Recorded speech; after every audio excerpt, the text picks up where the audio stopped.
Hello दोस्तों, राम राम जी। तो भाई कैसे आप सब? मैं निकल चुका हूँ मार्केट में।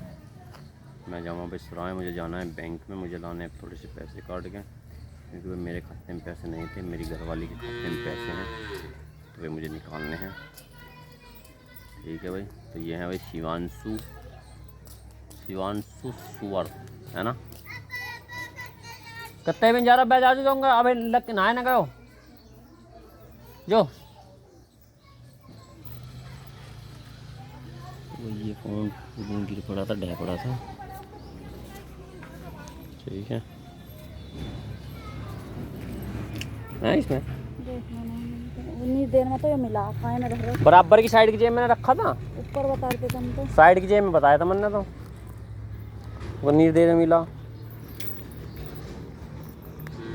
तो दिखा